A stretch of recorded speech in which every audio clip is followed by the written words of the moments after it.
Good morning, everybody. Today we are going to learn the different types of stock level. Okay, in a company there is a godown તો ગોડાઉનમાં આપણે એ લોકો અલગ અલગ પ્રકારના સ્ટોકની calculation કરતા હોય છે. Ordering level, reordering level, minimum level, maximum level, safety level, danger level, average level. તો સ્ટોકના અલગ અલગ આ લેવલ છે. તો લોકો સ્ટોકની કેલ્ક્યુલેશન જે ગોડાઉન કીપર હોય છે ફેક્ટરીમાં એની કેલ્ક્યુલેશન કરતો હોય છે દર 6 મહિને કે દર મહિને, બરાબર છે. તો શેના માટે આ બધું શું છે તે આપણે પહેલાં સમજીએ. First of all, ordering level means ગોડાઉનમાં અમુક ગુડ્સ ઓલવેઝ હોય છે, કારણ કે જ્યારે પણ ફેક્ટરીમાં ગુડ્સની રિક્વાયર હોય તો ગોડાઉનમાંથી ફેક્ટરીમાં એ સપ્લાય થતો હોય છે. તો એના માટે ગોડાઉનમાં અવેલેબલ સ્ટોક તો હોવો જોઈએ ને, બરાબર છે. ગોડાઉનમાં સ્ટોક હશે તો એ ફેક્ટરીમાં સપ્લાય થશે, રાઈટ. તો એના માટે જે ગોડાઉન કીપર હોય તે અહીંયા ધ્યાન રાખવું પડે કે સ્ટોક અવેલેબલ હોવો જરૂરી છે, કે ફેક્ટરીની રિક્વાયર જ્યારે હોય ત્યારે એને સપ્લાય કરવો પડે. તો જો આ બેલેન્સ ન હોય તો ફેક્ટરીનું પ્રોડક્શન બંધ થઈ જશે અને માર્કેટમાં જે પણ પ્રોડક્શન હશે એ સમયસર પહોંચી શકશે નહીં. તો એના માટે પહેલું છે ordering level. Ordering level means કે એ લેવલ કે જે લેવલ પર આપણે ઓર્ડર આપી દેવો જોઈએ. ફોર એક્ઝામ્પલ, ઓર્ડરિંગ લેવલનો જે ફોર્મ્યુલા છે maximum consumption into maximum time, આ ફોર્મ્યુલા આપણે સપ્લાય કરતા આન્સર આવે છે ઓર્ડરિંગ લેવલનો ફોર સપોઝ 5000 યુનિટ. તો આનો અર્થ શું થાય છે તે, what is the meaning of that 5000 unit ordering level? That is ગોડાઉનમાં જો 5000 યુનિટ હોય, ગોડાઉનમાં સ્ટોક કેટલો હોય, 5000 યુનિટનો જો સ્ટોક હોય ત્યારે આપણે શું આપવું જોઈએ, ઓર્ડર આપી દેવાનો. એમ ખ્યાલ આવ્યો? તો ઓર્ડરિંગ લેવલ 5000 યુનિટનો મિનિંગ શું થાય છે કે જ્યારે ગોડાઉનમાં 5000 યુનિટ રે સ્ટોક ત્યારે આપણે શું આપવું જોઈએ, ઓર્ડર આપવો જોઈએ. That is ordering level. ક્યારે ઓર્ડર આપવો તે, આટલું લેવલ આવી જાય 5000 યુનિટ હોય, માની લો કે અત્યારે હાલમાં 8000 યુનિટ અવેલેબલ છે, આમાંથી થોડો ફેક્ટરીમાં જયા કરે અને જો 5000 પર આવી જાય, બરાબર છે, એટલે સીધું એ શું કરશે, ઓર્ડર આપી દેશે. That is ordering level. ત્યારબાદ મિનિમમ લેવલ ને મેક્સિમમ લેવલ. તો એમાં સમજવાની જરૂર નથી, એટલે મિનિમમ આટલો સ્ટોક રહેવો જોઈએ અને મેક્સિમમ આટલો સ્ટોક આપણે રાખવો જોઈએ, એક લેવલ છે. આમ સેફ્ટી લેવલ એટલે કે આ લેવલ આપણું સેફ છે, આટલો સ્ટોક. એટલે માની લો કે માર્કેટમાં અત્યારે રિસેશન ચાલે છે, એટલે કે મંડી ચાલતી હોય, બરાબર છે. તો એવી સિચ્યુએશનમાં આપણે સેફ્ટીનો વિચાર કરીએ છીએ, આપણી પાસે અવેલેબલ ગુડ્સ છે કે નહીં, જેમાં પ્રોડક્શન આપણું ચાલુ રહી, બંધ ન થાય, અથવા માર્કેટમાં અત્યારે ગુડ્સ અવેલેબલ નથી, મળી શકતું નથી, તો આપણે અત્યારે સેફ છે કે નહીં, એમ. તો ધેટ ઇઝ સેફ્ટી લેવલ. એ જ રીતે ડેન્જર લેવલ એટલે કે જો આ લેવલ પર પહોંચે તો આપણે ડેન્જર લેવલમાં આવી ગયા છે. અને તેવી રીતના છે એવરેજ લેવલ. ઓકે, તો આ રીતે ટોટલ 6 ફોર્મ્યુલા છે અલગ અલગ સ્ટોક લેવલના, એ આપણે એના ફોર્મ્યુલા સમજવાના છે. તો જોઈએ ફોર્મ્યુલા. સૌથી પહેલા ઓર્ડરિંગ લેવલ ઓબ્લિક રીઓર્ડરિંગ લેવલ, બે અલગ અલગ નામ છે. ફોર્મ્યુલા છે એનું maximum consumption into maximum time. Consumption એટલે ફેક્ટરીમાં જે નોર્મલી મેક્સિમમ કન્ઝપ્શન થાય છે, વપરાશ થાય છે ગુડ્સનો તે, અને મેક્સિમમ ટાઈમ, આ ટાઈમ એટલે મીન્સ ડિલિવરી, કે ડિલિવરીમાં નોર્મલી કેટલો ટાઈમ લાગે છે તે. એ પ્રમાણે મિનિમમ લેવલનો ફોર્મ્યુલા છે ઓર્ડરિંગ લેવલ. ઓર્ડરિંગ લેવલ જે ઓપન ઉપર આપણે ફાઇન્ડ આઉટ કરીએ તે ordering level minus average consumption into average time. Average consumption, average time. ત્યાર પછી મેક્સિમમ લેવલ, તો એનું ફોર્મ્યુલા મિનિમમ લેવલ ટાઈપ જ છે. પહેલાં ઓર્ડરિંગ લેવલ હતું તો અહીંયા પણ ઓર્ડરિંગ લેવલ, માઇનસ અહીંયા એવરેજ કન્ઝપ્શન એવરેજ ટાઈમ, તો અહીંયા minimum consumption minimum time, plus એમાં એક્સ્ટ્રા એડ થાય છે ઇઓક્યુ. હવે અત્યારે આપણે 3 ફોર્મ્યુલાને સમજીએ. ત્રણેય ફોર્મ્યુલા એક કોમન વસ્તુ જો તમે માર્ક કર્યું હોય તો એ છે consumption multiply with time. Consumption time સાથે મલ્ટીપ્લાય થાય છે, અને કન્ઝપ્શન ટાઈમ પણ 3 ટાઈપ્સના છે. જુઓ અહીંયા consumption maximum, average and minimum. એ જ પ્રમાણે ટાઈમ પણ મેક્સિમમ, એવરેજ અને મિનિમમ. તો કોઈ પણ દાખલો સ્ટાર્ટ કરે તો યાદ રાખજો આપણી પાસે 3 પ્રકારના કન્ઝપ્શન રિક્વાયર છે. કયા કન્ઝપ્શન જરૂર પડશે? Maximum, minimum and average. એ જ રીતે ટાઈમ પણ, એ પણ મેક્સિમમ, મિનિમમ અને એવરેજ. કોઈ પણ સમ સ્ટાર્ટ કરો તો પહેલાં તો આ 6 વસ્તુ આપણી પાસે અવેલેબલ હોવી જોઈએ, કારણ કે એ 6 વસ્તુ હશે તો ફોર્મ્યુલા એકદમ સિમ્પલમાં ખાલી વેલ્યુ મૂકવાની રહેશે. Maximum, minimum time and average time, બરાબર છે. આ 3ની આપણે જરૂર પડશે. હવે જે ફોર્મ્યુલા કઈ રીતે બને છે તે સમજાવું છું. પહેલાં 3. પહેલું છે ઓર્ડરિંગ લેવલ, સેકન્ડ છે મિનિમમ લેવલ, એન્ડ થર્ડ છે મેક્સિમમ લેવલ. તો જો હવે આ ત્રણે કઈ રીતે યાદ રાખવા તે સમજાવ્યું, કારણ કે દાખલા ફોર્મ્યુલા બેઝ જ છે. ફોર્મ્યુલા ક્લિયર હશે તો દાખલા સિમ્પલ સોલ્વ થઈ શકશે. તો જો હવે ફોર્મ્યુલા કઈ રીતે યાદ રાખવાના તે પહેલાં ત્રણ સમજીએ. તો ત્રણેમાં એક કોમન પોઈન્ટ તમારે યાદ રાખવાનો છે, that is consumption multiply with time. ત્રણેમાં કોમન છે. અહીંયા પણ કન્ઝપ્શન મલ્ટીપ્લાય વિથ ટાઈમ, એ જ પ્રમાણે આમાં પણ કન્ઝપ્શન મલ્ટીપ્લાય વિથ ટાઈમ. તો જોઈએ ત્રણેયમાં એક આ કોમન પોઈન્ટ રાખવાનો છે, consumption multiply with time, consumption multiply with time. હવે તે શરૂઆતમાં સમજાયું કન્ઝપ્શન ટાઈમ 3 ટાઈપ્સના આવશે, maximum, minimum and average. Okay, તો આ તમારે યાદ રાખવું પડશે કે ઓર્ડરિંગ લેવલમાં કન્ઝપ્શન અને ટાઈમ એ કયા આવે છે તે. ઓર્ડરિંગની જો વાત કરીએ તો આવે છે maximum consumption multiply with maximum time, maximum consumption into maximum time. મિનિમમની વાત કરીએ તો મિનિમમમાં આવે છે average consumption into average time, average consumption into average time. અને મેક્સિમમમાં મિનિમમ, આમાં ઓપોઝિટ યાદ રાખવાનું, મેક્સિમમમાં મિનિમમ આવે છે minimum consumption into minimum time. તો પહેલાં તો આટલી ઇન્ફોર્મેશન તમારે યાદ રાખવાની છે કે ત્રણે ફોર્મ્યુલામાં ઓર્ડરિંગ લેવલ, મિનિમમ અને મેક્સિમમ આમ ત્રણ કોમન પોઈન્ટ છે. એક્ઝામમાં જ્યારે કોઈ પણ સમ તમને પૂછાશે તો આ ત્રણ આવવાના પૂછાવાના ચાન્સીસ સૌથી વધારે છે. ટોટલ 6 ફોર્મ્યુલા છે પણ એમાં 3 કોમન છે, જે મોટાભાગે એક્ઝામમાં પૂછાતા જ હોય છે. આ 3 કોમન છે. બાકીના છે તે 4, 5 અને 6 એ પણ પૂછાય છે, પણ આ 3 કોમન છે જે આવતા જ હોય છે. આ ત્રણમાંથી કોઈ એક કે બે આવશે પણ આ 3 કન્ફર્મ પૂછાશે એમ. તો ત્રણેયમાં યાદ રાખજો consumption into time, consumption into time, consumption into time. ઓર્ડરિંગમાં કયો આવે? મેક્સિમમ. આ યાદ રાખવાનું છે. ઓર્ડરિંગમાં મેક્સિમમ, મિનિમમમાં એવરેજ અને મેક્સિમમમાં મિનિમમ. આ તો યાદ હશે ઓપોઝિટ, મેક્સિમમમાં મિનિમમ અને મિનિમમમાં એવરેજ અને ઓર્ડરિંગમાં મેક્સિમમ. તો ઓર્ડરિંગ લેવલનો ફોર્મ્યુલા અહીંયા જ ફિનિશ થઈ ગયો છે. આટલો જ છે, maximum consumption into maximum time. Minimum લેવલની વાત કરીએ તો એમાં એક્સ્ટ્રા અહીંયા આગળ આવશે, જે આપણે ઓર્ડરિંગ લેવલ ફાઇન્ડ આઉટ કર્યું છે તે જ આવશે ઓર્ડરિંગ લેવલ માઇનસ પછી average consumption into average time. Minimum લેવલનો ફોર્મ્યુલા બી કમ્પ્લીટ થઈ ગયો.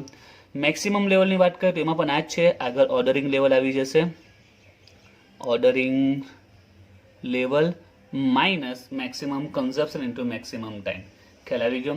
તો ઓર્ડરિંગ લેવલ તો અહીંયા આટલામાં જ ફિનિશ થઈ જાય છે. મિનિમમ લેવલની વાત કરીએ તો ઓર્ડરિંગ લેવલ આજે આપણે જોયું તે આગળ આવશે, પછી માઇનસ કરીને જે average consumption average time, maximum પણ એ જ રીતે છે. મેક્સિમમ એક એક્સ્ટ્રા વસ્તુ પાછળ એડ થાય છે, that is EOQ, economic ordering quantity, જે આપણે અગાઉ જોયું તે એક્સ્ટ્રા EOQ એડ થશે. તો ખ્યાલ આવી ગયો 3 ફોર્મ્યુલા. તો આ 3 ફોર્મ્યુલા આ રીતે યાદ રાખજો, એક પ્રેક્ટિસ કરજો, એક બોટે લખજો 2 થી 3 એટલે યાદ રહી જશે. હવે જો આગળના ફોર્મ્યુલા, ફોર્મ્યુલા નંબર 4, 5 and 6. તો વાત કરીએ આપણે આગળ 4ની, ધેટ ઇઝ સેફ્ટી લેવલ અને ડેન્જર લેવલ. તો આપણે 4 જોઈએ. 4 છે સેફ્ટી લેવલ, સેફ્ટી લેવલ. તો એ ફોર્મ્યુલામાં પણ આ જ રૂલ્સ છે, કન્ઝપ્શન ઇન્ટુ ટાઈમ. દરેકમાં પહેલાં 4માં કોમન આવે છે, સોરી 4 ની 5માં કન્ઝપ્શન ઇન્ટુ ટાઈમ. બરાબર, આમાં પણ એ જ છે કન્ઝપ્શન ઇન્ટુ ટાઈમ. તમારે યાદ રાખવું પડશે સેફ્ટી લેવલમાં કન્ઝપ્શન છે મેક્સિમમ અને ટાઈમ પણ છે મેક્સિમમ. કન્ઝપ્શન પણ મેક્સિમમ, ટાઈમ પણ મેક્સિમમ. તો આ તો પછી ઓર્ડરિંગ લેવલના જ ફોર્મ્યુલા થઈ ગયો. મેક્સિમમ કન્ઝપ્શન મેક્સિમમ ટાઈમ એ જ છે, મેક્સિમમ કન્ઝપ્શન મેક્સિમમ ટાઈમ. તમારે આ જ યાદ રાખવાનું છે કે સેફ્ટી લેવલ એ કોના જેવું છે? ઓર્ડરિંગ લેવલ જેવું જ છે, maximum consumption into maximum time. પછી એમાં નવો પોઈન્ટ એ છે કે મેક્સિમમ ટાઈમમાંથી એવરેજ ટાઈમ માઇનસ કરવાનો છે. મેક્સિમમ ટાઈમમાંથી એવરેજ ટાઈમ માઇનસ કરી દેવાનો છે. એટલે યાદ કરી રાખવાનું તે જે ઓર્ડરિંગ લેવલનો ફોર્મ્યુલા છે તે જ અપ્લાય થશે સેફ્ટી લેવલમાં, maximum consumption into maximum time. But maximum ટાઈમમાંથી આપણે એવરેજ ટાઈમ માઇનસ કરવું પડશે. ખ્યાલ આવ્યો? તો 4 થઈ ગયા. નાઉ નેક્સ્ટ 5, ડેન્જર લેવલ. તો એમાં પણ એ જ છે, જો આમાં જ જોઈએ આપણે કન્ઝપ્શન ઇન્ટુ, એમાં પણ ટાઈમ જ છે, કન્ઝપ્શન ઇન્ટુ ટાઈમ. પણ હવે આખું અલગ જ પડી જાય છે, આ તમારે યાદ રાખવું પડશે. એવરેજ કન્ઝપ્શન, કન્ઝપ્શન કયું લેવાનું છે? એવરેજ. અને જે ટાઈમ છે તે maximum delivery time for emergency purchase. હવે આ ટાઈમ આખો અલગ છે. દાખલામાં આપણે જે 3 ટાઈમની જે વાત કરીએ છીએ અહીંયા, maximum time, average time, minimum time, એ આ 3 નથી. આ કયો ટાઈમ છે? ઇમરજન્સી. કે જ્યારે ઇમરજન્સી પરચેસ કરવી પડે એટલે ધારો કે આ ડેન્જર લેવલ છે, એનો અર્થ શું થયો કે આ લેવલ ડેન્જર છે એટલે તાત્કાલિક માલની જરૂર પડી શકે છે. તો તાત્કાલિક જ્યારે ઇમરજન્સીમાં આપણે ઓર્ડર આપીએ તો કેટલા દિવસમાં ઓર્ડર આવી જાય છે, that is maximum delivery time for emergency purchase. Clear? તો ડેન્જર રાખો અલગ છે, એમાં average consumption into emergency time, શોર્ટમાં શું યાદ રાખો, ઇમરજન્સીમાં કેટલો ટાઈમ લાગે તે into average consumption. And the last one that is average level, એનો ફોર્મ્યુલા છે minimum level plus 1/2 EOQ. Minimum level જે આપણે અહીંયા સેકન્ડમાં ફાઇન્ડ આઉટ કરીએ છીએ, minimum level plus 1/2 EOQ, economic order quantity. Okay, તો 6 ફોર્મ્યુલા છે, 2-3 વાર લખજો એકવાર એટલે યાદ રહી જશે, અને દાખલાની પ્રેક્ટિસ કરશો એટલે રિમાઇન્ડમાં થઈ જશે. હવે લાસ્ટ પોઈન્ટ તમારે યાદ રાખવાનો છે તે કે ક્વેશ્ચનમાં આપણે આ મેક્સિમમ, મિનિમમ ને એવરેજ કન્ઝપ્શન અને ટાઈમ આ 6 ની આપણે રિક્વાયર હોય છે. તો ઘણીવાર ક્વેશ્ચનમાં 6 આપતા નથી, 6 માંથી આ 2 માંથી જેમ કે વાત કરીએ મેક્સિમમ, મિનિમમ ને એવરેજ, તો અમારી કાં તો મેક્સિમમ કે મિનિમમ આપે, મેક્સિમમ ને એવરેજ આપે, મિનિમમ ને એવરેજ આપે, મીન્સ 3 માંથી કોઈ પણ 2 જ આપશે. તો આપણે એક શોધવો પડશે. તો એ કઈ રીતે શોધાશે તો એનો ફોર્મ્યુલા છે, આ યાદ રાખવાની જરૂર નથી, આવડી જેવું જ છે. એવરેજ કન્ઝપ્શનનો formula minimum consumption plus maximum consumption divide by 2. એ જ રીતે એવરેજ ટાઈમ શોધવું હોય તો minimum time, maximum time divide by 2. 3 માંથી 2 વસ્તુ આપેલી હશે, ત્રીજી એક ફાઇન્ડ આઉટ કરવા માટે આપણે આ ફોર્મ્યુલા યુઝ કરી શકીએ છીએ. તો હવે આમાં આપણે દાખલા સ્ટાર્ટ કરીએ. જો દાખલામાં from the following information of ABC limited find out first reordering level, second minimum level, third maximum level, fourth average stock level, safety stock, danger stock level. Means અત્યારે આપણે જે 6 ફોર્મ્યુલા છે એ 6 ફાઇન્ડ આઉટ કરવાના છે. મોટાભાગે એક્ઝામમાં જે દાખલો પૂછાશે એમાં એવરેજ 3 કે 4 પૂછાય છે, ઘણી વાર 6 પણ પૂછી શકે છે, એના માર્ક્સ વધારે હોય છે. હવે જે ઇન્ફોર્મેશન આપેલી છે તે maximum time to receive material that is 80 days, average time to receive material that is 50 days, minimum consumption 2500 unit per day, average consumption that is 3000 unit, maximum time for emergency procurement means emergency માં કેટલો time લાગશે, indirect આપણે purchase કહી શકીએ. Procurement એટલે કે પ્રાપ્ત કરવું, ગેટ, ઓબ્ટેન કરવામાં કેટલો સમય લાગશે, that is 15 days, and ordering quantity 45000 unit. Okay, તો ફર્સ્ટ આપણે તો કોઈ પણ દાખલામાં યાદ રાખવાનું કે આપણે 3 ટાઈમ અને કન્ઝપ્શન અવેલેબલ છે કે નહીં જોઈ લેવાનું. તો ઇન્ફોર્મેશન પહેલાં આપણે લખી દઈએ. સૌથી પહેલાં વાત કરીએ કન્ઝપ્શન. તો કયા કયા કન્ઝપ્શન છે તે, તો એક છે મેક્સિમમ કન્ઝપ્શન છે, કન્ઝપ્શન મેક્સિમમ નથી, મિનિમમ કન્ઝપ્શન છે, that is 2500 યુનિટ. ત્યાર પછી એવરેજ કન્ઝપ્શન છે 3000 યુનિટ, એવરેજ છે 3000 યુનિટ, અને મેક્સિમમ નથી આપ્યું, એ આપણે શોધવું પડશે કારણ કે 2 જ કન્ઝપ્શન અવેલેબલ છે, એક છે મિનિમમ, એક છે એવરેજ. ઓકે, ત્યાર પછી આપણે ટાઈમ પણ લખી દઈએ કે કયા કયા ટાઈમ અવેલેબલ છે. તો મેક્સિમમ ટાઈમ અને એવરેજ ટાઈમ અવેલેબલ છે, મેક્સિમમ ટાઈમ અને average time. Maximum time 80 days and average time 50 days. તો મેક્સિમમ ટાઈમ અને એવરેજ ટાઈમ અવેલેબલ છે. ઓકે, તો મિનિમમ ટાઈમ આપ્યો નથી, એ આપણે ફાઇન્ડ આઉટ કરવો પડશે. એટલે કોઈ પણ દાખલો સ્ટાર્ટ કરો પહેલાં આ 3 ઇન્ફોર્મેશન કલેક્ટ કરી લેવાની. Okay, maximum, minimum, average time, maximum, average ને minimum time and consumption, right. તો આપણી પાસે સૌથી પહેલાં તો આ 2 નથી, તે આપણે ફાઇન્ડ આઉટ કરવાના, જે હમણાં સમજાયું. તો આપણે કોનો ફોર્મ્યુલા કન્ઝપ્શનની વાત કરીએ તો એવરેજ કન્ઝપ્શનનો આપણે ફોર્મ્યુલા યુઝ કરવાનો. Average consumption is equal to શું બનશે એવરેજ કન્ઝપ્શનનો ફોર્મ્યુલા, તો minimum consumption plus maximum consumption, minimum consumption plus maximum consumption divide by 2. Value મૂકીએ. એવરેજ કન્ઝપ્શન આપણી પાસે અવેલેબલ છે 3000 ઇઝ ઇક્વલ ટુ મિનિમમ કન્ઝપ્શનની વાત કરીએ ધેટ ઇઝ 2500. મેક્સિમમ કન્ઝપ્શન એ આપેલું નથી, એ શોધવાનું છે, તો આખું લખવાની જરૂર નથી. We can denoted it by x, એક્સથી આપણે એને દર્શાવી શકીએ છીએ, ડિવાઇડ બાય 2 તો સામે આવશે મલ્ટીપ્લાયમાં 6000 અને પ્લસ સામે જશે માઇનસ, તો એક્સની વેલ્યુ આપણે મળશે 6 માંથી 2500 માઇનસ કરીશું 3500, તો આપણે એક્સ મળ્યું. એક્સ મીન્સ મેક્સિમમ કન્ઝપ્શન આપણે મળી ગયું, ડેટ ઇઝ 3500. તો અહીંયા બતાવી દઈએ 3500 યુનિટ જે આપણે ફાઇન્ડ આઉટ કર્યું.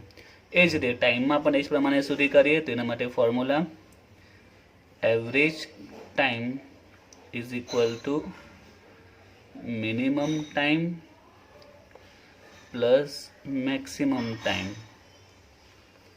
Divide by 2. તો એવરેજ ટાઈમની વાત કરીએ that is 50 days. Minimum time તો એ આપ્યો નથી, તો આપણે એને એક્સ ડિનોટેટ કરી દઈએ, અને maximum time that is 80 days divide by 2. તો સામે આવશે 100 એક્સ પ્લસ 80 પ્લસ 80 આ બાજુ સામે માઇનસ થશે એટલે 20.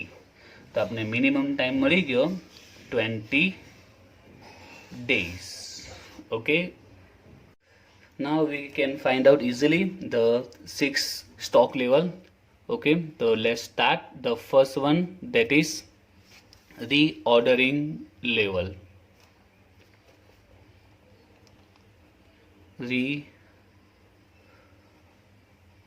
Reordering level. તો એના માટે ખાસ યાદ રાખજો, તમારે એના ફોર્મ્યુલા પરફેક્ટ યાદ રાખવા પડશે. ફોર્મ્યુલા ક્લિયર હશે ઓકે તો ઇઝીલી સમ આપણે સોલ્વ કરી શકીશું. તો રીઓર્ડરિંગ લેવલનો ફોર્મ્યુલા છે કન્ઝપ્શન ઇન્ટુ ટાઈમ, પણ કયો કન્ઝપ્શન કયું time, that is maximum consumption into maximum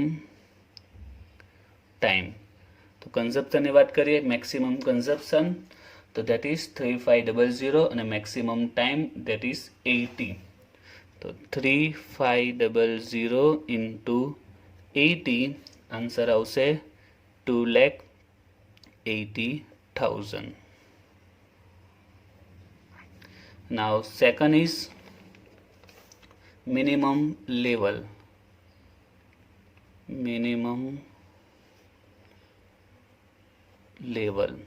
તો મિનિમમ લેવલનો ફોર્મ્યુલા છે સૌથી પહેલાં આપણે જે ઓર્ડરિંગ લેવલ ફાઇન્ડ આઉટ કર્યું છે તે આવશે ઓર્ડરિંગ લેવલ માઇનસ અહીંયા પણ આવશે કન્ઝપ્શન ઇન્ટુ ટાઈમ, પણ કન્ઝપ્શન ટાઈમ કયા આવશે તે that is average consumption into average time. Ordering level છે 2,80,000 minus average consumption average time, તો average consumption 3,000 average time 50. 3,000 into 50 2,80,000 minus 150. The answer is 130. Now the third is maximum level.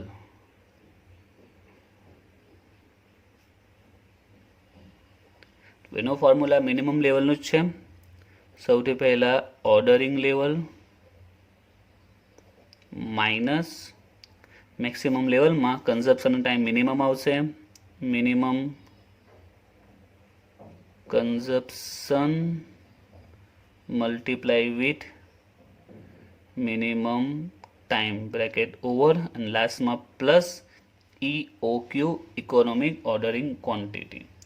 Ordering level 2,80,000 minus minimum consumption and minimum time. So minimum consumption that is 2,500 into minimum time that is 20 days plus EOQ.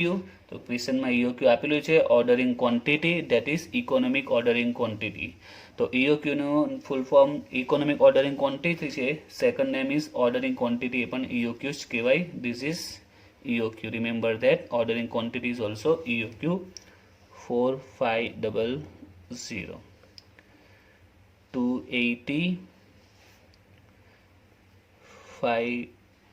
50,000 plus 45, that is 2,75,000. The next is average stock level.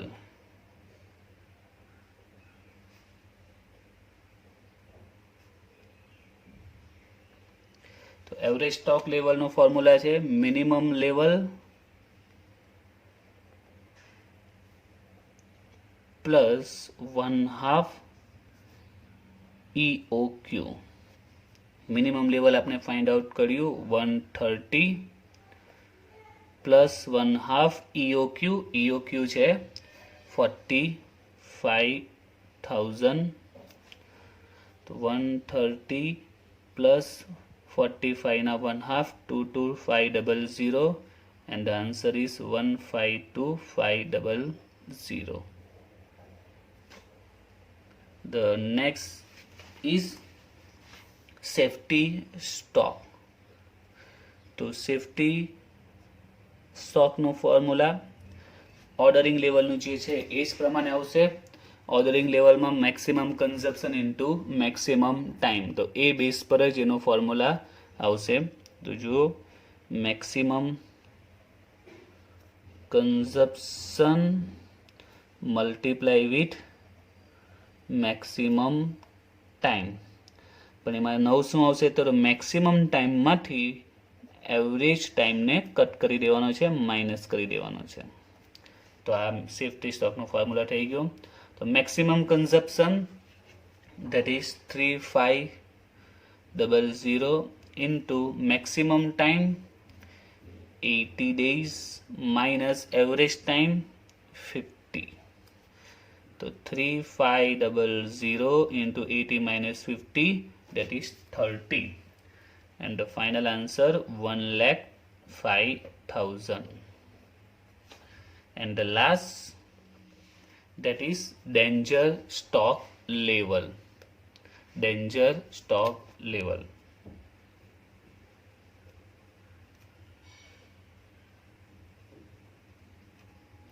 તો danger stock level એનો formula છે average consumption multiply with. તો multiply with આપણે શું આવશે તે તો maximum time for emergency procurement means purchase. Maximum time for emergency procurement. Procurement means મેળવવું, પ્રાપ્ત કરવું, ઓપ્ટિન કરવું, બરાબર છે. મેળવવામાં મેક્સિમમ કેટલો ટાઈમ લાગશે, દેટ ઇઝ ગુડ્સ મેળવવામાં કેટલો ટાઈમ જશે. એવરેજ કન્ઝપ્શન છે 3000 into maximum time for emergency procurement, that is 15 days is equal to 45,000. તો ફોર્મ્યુલા બેઝ સમજ્યા, ફોર્મ્યુલા તમને ક્લિયરલી યાદ હોવા જોઈએ, બરાબર છે. તો કોઈ પણ સમસ્યા ઇઝીલી સોલ્વ કરી શકશો. આમાં ટ્વિસ્ટ પોઈન્ટ આવતા જ નથી. ટ્વિસ્ટ પોઈન્ટ જે આવી શકે છે તો એમાં એક ઓર્ડરિંગ ક્વોન્ટિટી જે ક્વેશ્ચનમાં આપી દીધી છે, તો જે ટ્વિસ્ટ પોઈન્ટ આવશે તો ક્વેશ્ચનમાં ઓર્ડરિંગ ક્વોન્ટિટી આપશે નહીં, આપણે ઓર્ડરિંગ ક્વોન્ટિટી ફાઇન્ડ આઉટ કરવી પડશે. એ ટ્વિસ્ટ પોઈન્ટ આવી શકે છે. જે આપણે આવડે છે, અગાઉ આપણે EOQ ના ફોર્મ્યુલા આવી ગયા છે, એ બેઝ પર આપણે EOQ ફાઇન્ડ આઉટ કરી શકીએ છીએ. ઓકે.